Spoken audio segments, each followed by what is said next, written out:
Hey everyone, it's me, Ari Dawson, Common Rashid. I'm your anthropologist and sociologist. Hit the like button, share this video, subscribe to the channel, become a member of the channel. Don't forget, donate the links below, and check my novels on Amazon. More upcoming.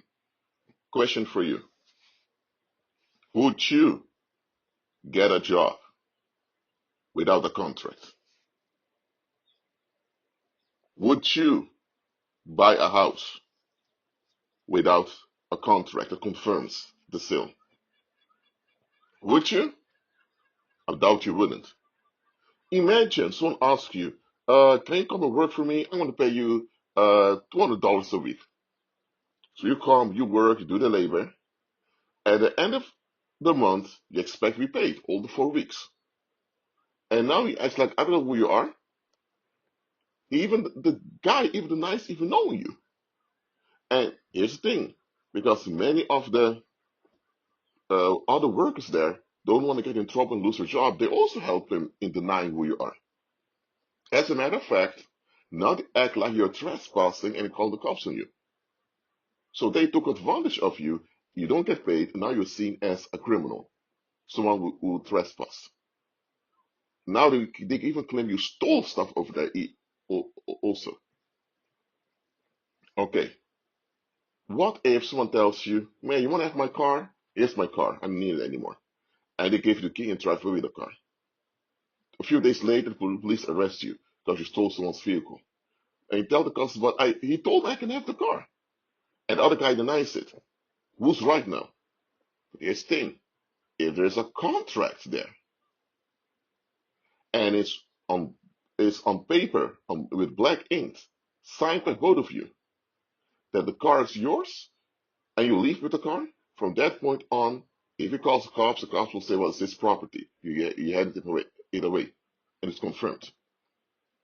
Um, if you go and work somewhere and there's a contract over there, let's say in the contract it's written that you're there to, you know, file in the paperwork, and at some point your employer asks you to clean the toilets and you refuse, and he fires you. Well, based on the contract, you're not hired to clean the toilets, so they can't fire you. Now, the contract becomes your insurance against being exploited. If I say that exploitation cannot happen, it can happen. Nevertheless, because there's a contract, now your employer will be in trouble if it goes too far. Now, similar with sexual relationships. I mean, let's say a man and a woman come together, they have a sexual relationship together, and the woman becomes pregnant, and the guy leaves. And the guy says, "Well, I don't know that woman. I don't know that woman. That baby ain't mine." But let's say now, uh, they're in a wedlock together. Because they're in a wedlock, and he said, "I do," she said, "I do." The moment she becomes pregnant, by law, he's not obliged to stay there. If he leaves, he's in big trouble. Or even if they're not in a wedlock, if they had a personal contract together, and he just leaves, now that contract can also be used against him.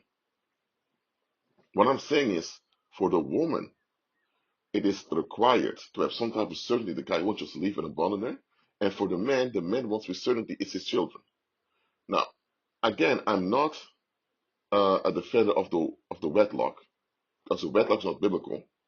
I do agree when it comes to sexual relationship, it's best to have some type of contract documented, just in case one of the parties loses his or her mind one day and begins to accuse you of all types of stuff.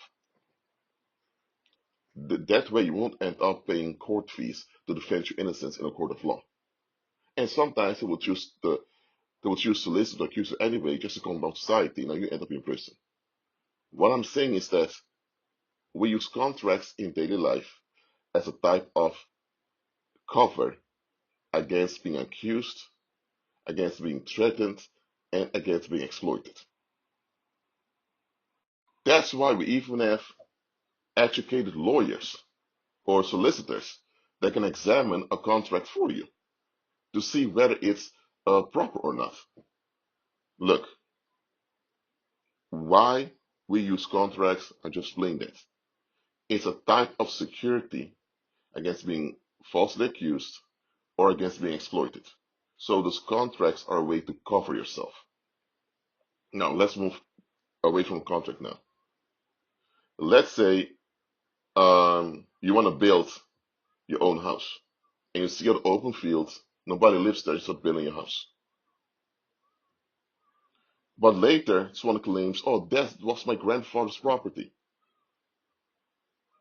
I'm sorry, where's the proof? Your grandfather passed away. So even if it was his property, I'm sorry, but he's dead. Okay, how do I know for sure if you're even his grandchild? Whatever. You see what I mean? Everyone can come up with all kinds of disputes. But what if the plot of land is registered at authorities that belong to someone, and there's a fence around it saying private property? Now, if someone builds a house on there, you can say, hey, this needs to be demolished. This is wrong. But as long as there's nothing registered and there are no fences around, anyone can come with any claim.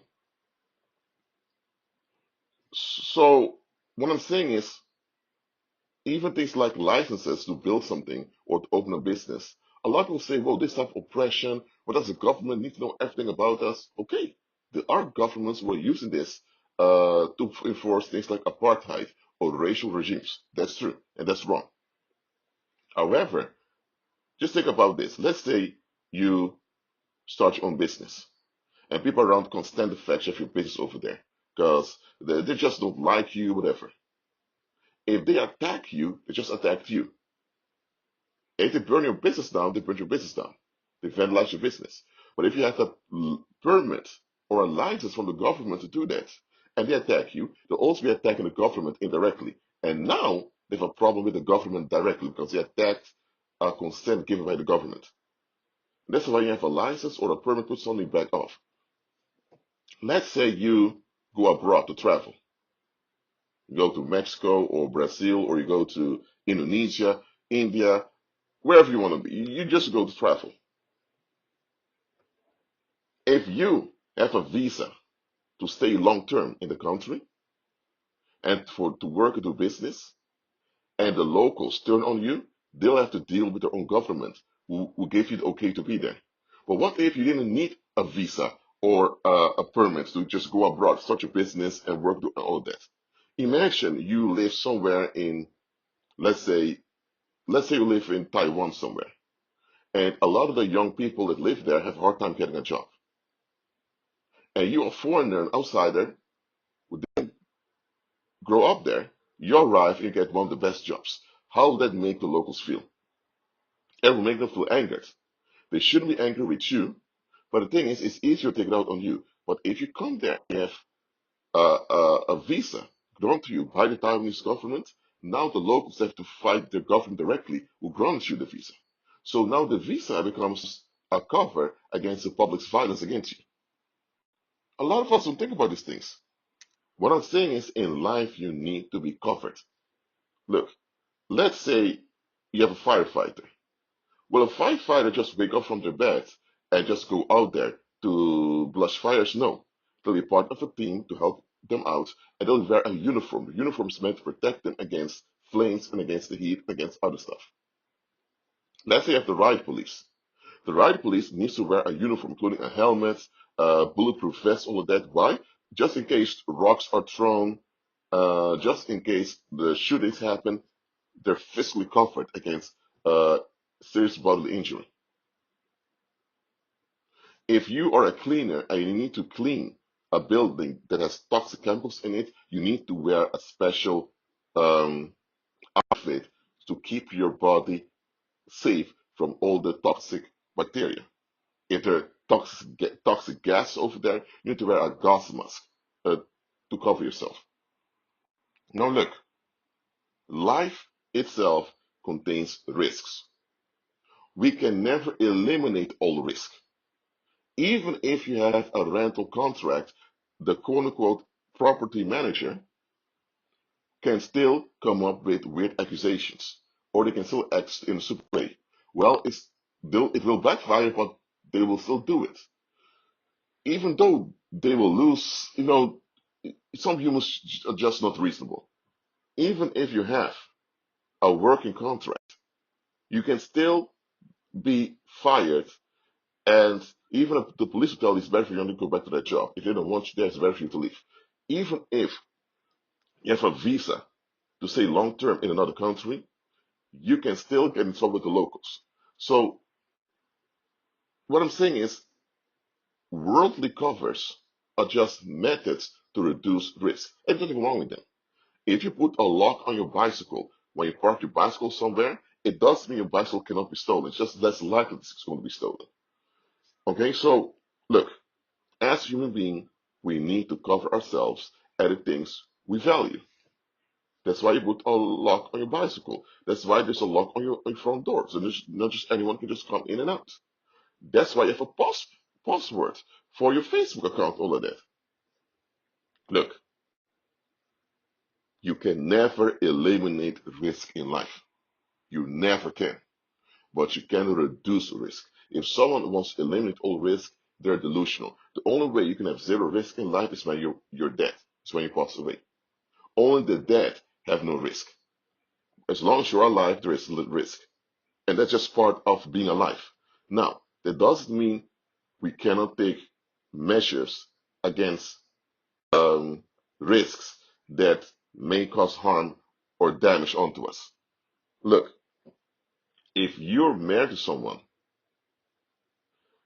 they can still cheat on you. They can still break the marriage covenant. It doesn't mean, I'm not saying it should, but it often happens. However, the marriage contract or your own personal contract you have together at least reduces risk on your part if in case things go wrong. Look, what I'm saying is in life, all of us seek some type of cover. Again, when you go to get a job, you want a contract so that you're certain that he is obliged to pay you. You want to have the visa so you can't be deported out of the blue. You want to get the licenses when you have your business going, you can't just come and shut it down and humiliate and embarrass you. You want, if you work with toxic gases in a toxic environment, you want to wear your special outfit so that you don't become sick and die. If you um, if you want to, let's say, if you have a medical issue and you want to be treated, you want to be certain that the surgeon or whoever is going to do the medical treatment is qualified for it. So you don't end up more damaged than you are. All of us are seeking some type of cover in life. And there's nothing wrong with that. There is one cover, however, that many people don't realize they need above all, and that is a spiritual cover. As a human being, you are a living spirit essence in a material construct, which is our physical body. The material construct is your physical body, but you're not your physical body. When it comes to the physical, we wear helmets, we put on shoes, we put on protective gear. When you're in a car, you put on your seatbelt. So when it comes to the physical, we know we need to cover ourselves physically. When it comes to social relationships, we want to have contracts, just so that if the other party, something changes their mind or they feel a certain way, it won't damage us this much. Now, when it comes to the social and when it comes to also the financial, also the physical, we know we need to have some type of cover. But just understand this. It doesn't matter how many coverings you have in daily life. If you're not spiritually covered, it's all for nothing. Okay, let me give an example to you. Let's say you just got married, and instead of doing the wedlock, you made your own personal contract with the other individual. It's not recognized as a marriage by the government, but hey, you're still together. But let's say now you leave to go to work, and suddenly there was a guy driving drunk for some reason, and he crashes into the bus, and the bus also crashed, and you were in the bus, and now you're paralyzed, and likely you won't be able to have children anymore, also because you were so the injuries were so severe below your waist.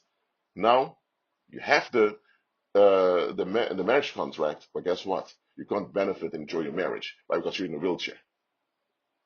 If your wife wants to have children, she may have to get a sperm donor or whatever. You see what I mean now? So did she do anything wrong when it comes to the marriage? No, you did your part. The sexual relationship was good, but the thing is, you were not covered against physical danger, and because of that, physical danger had opportunity to hit you, and now all the other coverings you had are useless. Let's say you're going, you just bought your house, okay, and it's good. You have the contract is there. You paid it off, you paid the taxes, the house is yours. One day you're at home and the microwave malfunctions, causes power outage, and now it also caused some flames because all electricity going wild. It causes some flames, and now the house on fire. Oh, I got the insurance. Now, but this thing, what if you had some art that you made years ago and it's all burnt away? Or what if the fire is so big some people even die over there? See what I mean? Whatever cover you have in daily life is useless if you're not spiritually covered. See it like this. Let's say you about to go to work, but at work there's a negative atmosphere, quite negative. But you're a believer. Look, I don't support paranormal charms, so I won't discuss that right now. The only true spiritual comfort that's allowed the Heavenly Father is His own comfort that He offers you. That's the best one, and it's waterproof. Okay, let's say now you're about to go to work, but at the work is a very toxic climate, so accidents are very likely to happen. Now, the anointing from the Spirit on your life picks up danger, and guess what? You may feel sick. Doesn't mean you are, but you may feel sick and call in sick. Because you called in sick, now you avoid some accident at work. Or it could be that out of the blue, you begin to feel tired, and your employer sees you, and after a few times has to fire you because you're not functional at work. What you don't realize is that that company, that business, was involved in criminal activity behind the scenes. You were not aware of that. And because the Holy Spirit tricked that employer to fire you, now later when police investigation comes, you're not a suspect nor a person of interest. Because if you were still there and the police investigation would have happened, both to the police and the public, you would have either been a suspect or a person of interest. Now, when you suddenly got fired like that, you perceived it as a bad news. And you thought, "Hey, how I'm going to pay my bills? I'm going to do this and that now." The thing is, because you're spiritually covered by the Heavenly Father, whatever danger was awaiting you did not happen to you. Now, paranormal charms also are a type of cover, but they're limited in effectiveness and they also bring side effects to you. And you rely on demon poop, green demon poop all over your energy field. I'm not going to eat that right now. I'll make a live stream about it. Watch it. What I'm saying is, you can have a marriage contract, you can have a work contract, you can have an insurance policy, you can put on your seatbelt when you drive your car. You should do that anyway. In most countries, you don't do that, you get a fine. You should do background checks on other people. Listen, you do your part to operate in safety, to reduce risk. Just know that all that effort will be useless if you're not spiritually covered. I'm not saying that when you're spiritually covered by the Father that you don't have to do your part. You're covered, and the covering of the Father enables you in an advanced way to your part to remain safe and functional. And there are things you cannot do, and that those spirits will take over from there. For example, let's say if a bunch of people were bipolar at the workplace. Can you change the fact they're bipolar? No. Can you restrain all those people by your own strength? No, you can't. But you walk in at work in a positive mood, and because you operate in the power of Christ, suddenly the demons inside those bipolar people are terrified and run away. Or those people suddenly feel intimidated by the power of God in you and they behave. That's something that the Spirit is doing through you. You can't do that. You do your part being kind, by being loving, being considerate, and all of that. By doing that, you don't give anyone an excuse to go off at you. But hey, if an unbeliever does the same thing, being kind, considerate, all of that, and they have no cover, those bipolar people, whatever, can still feel triggered and act out. Why so kind and ask for it, blah, blah, blah. But because you're covered, the deep escalation doesn't happen. There may be some friction happening. You may notice that, but it won't harm you. What I'm saying is, as a believer, you need to understand you can't operate anywhere in life without being covered. And I see pagans being more realistic about this. Listen, you may see this pagan getting a new internship. This pagan open a new business and become successful, or this pagan managed to get a plot of land and start their own farm. You may see a pagan taking steps in life and man, they get results. What you don't know is that maybe for hours, sometimes even weeks, they've been doing fasting, rituals, lighting candles, burning incense. They've been doing their pagan rituals for sometimes for months to trigger things around them. Now, they know that the charms they get will have side effects. And they know that if they don't renew the charm on time, they're finished. But they'll rather put up with the side effects than to be frustrated in life with no guarantees for them. Now, actual true guarantees only come from the Heavenly Father. That's clear. However, those charms can assist you in getting results in life. But just know, because they're not achieved by the backup from the Heavenly Father, the side effects will overtake you at some point. And if you don't watch out, those things will backfire on you. And they always do. So, Jesus said, apart from me, you can do nothing. So everything you do apart from Jesus will amount to nothing in the long run. In the short term, you can still get your results. Now, pagans understand that what they do will have side effects. But they also know that, listen, if they don't do those paranormal activities, if they don't get their paranormal cover, and they become activists in business or whatever, they will face unnecessary risks.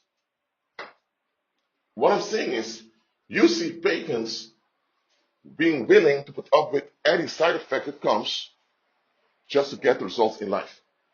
And as a result, a lot of them have financial ease. They have no financial stress. They have other sorrows haunting them, but at least when it comes to the finances, they're good. How many believers are being devoured by financial difficulties, are being blocked and hindered in life in many areas? And it could easily be resolved if they walk by faith, if they operate in power. There's the thing. Once they walk by faith, once operate in power, there will be retaliation against them from the masses.